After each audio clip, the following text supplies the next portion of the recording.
Obviously, the Philadelphia Eagles organization, it's first class, just like this one is. Mr. Lurie, Howie Roseman, Nick Sirianni, really learned a lot my 2 years with Philadelphia.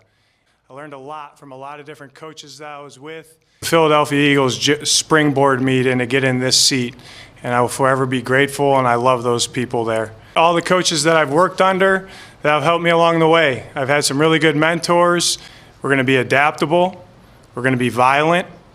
We're going to be explosive, and we're going to be smart. And all three phases go into that.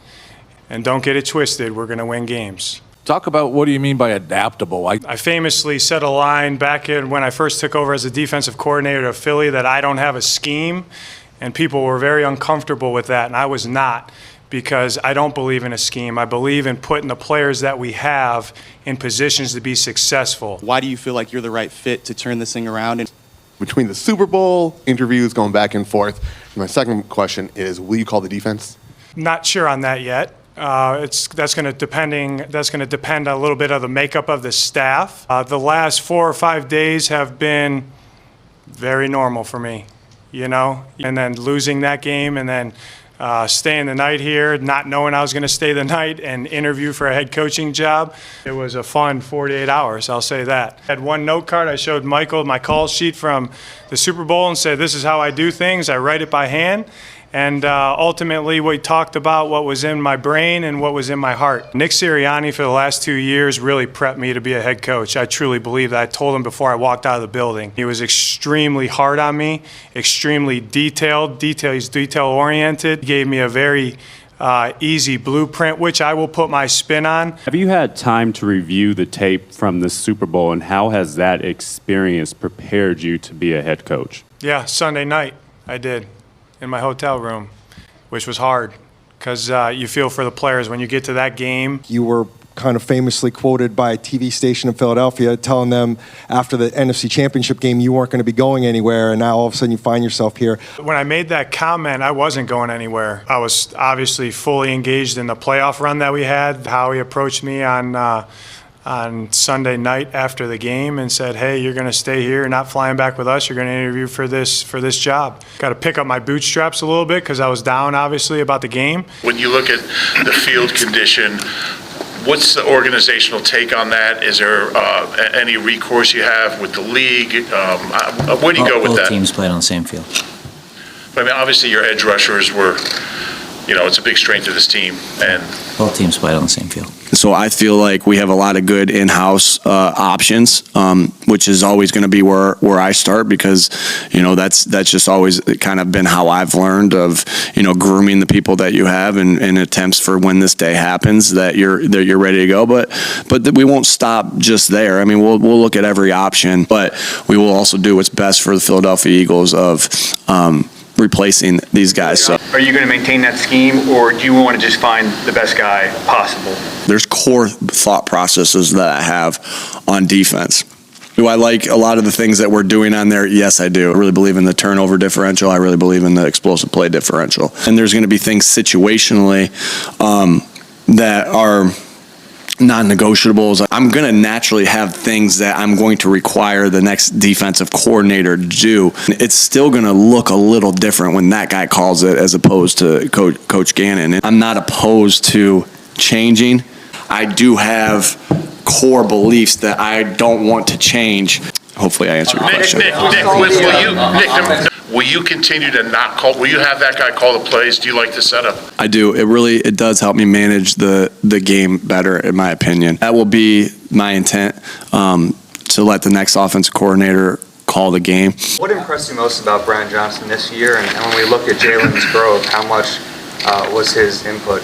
Yeah, huge. Brian stepped right in here and had a great relationship with our quarterback, dating back to when our quarterback was, however old he was, 2 years old. He can adapt and be able to connect with anybody. So Brian's excellent with Jalen as far as his development of fundamentals. I think you've heard me say this plenty of times. Like, they have to be able to take them a level here to a higher level that they can't reach. And Brian does a great job of that. He still helps a great deal with our schemes and our way we're attacking defenses, all in the run game, in the pass game, in the protection world. I do believe that's helped Jalen become a better player.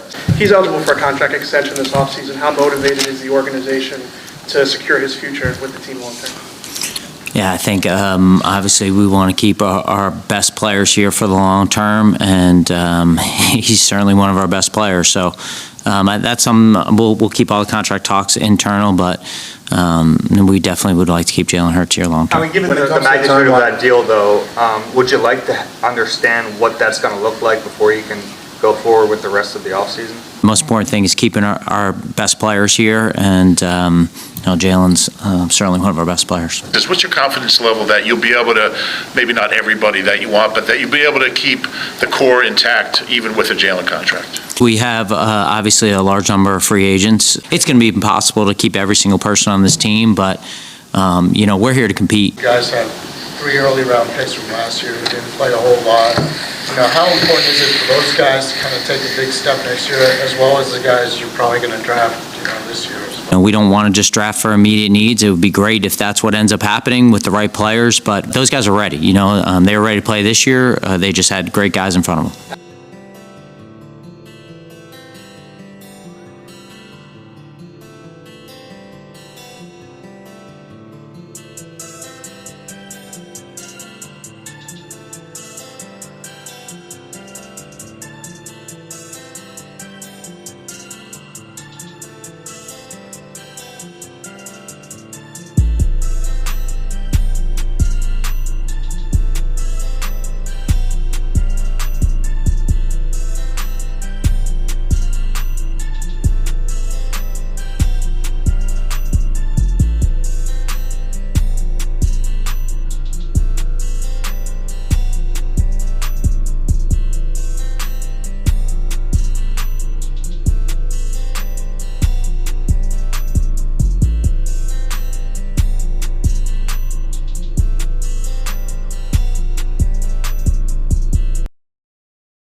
Can y'all feel that?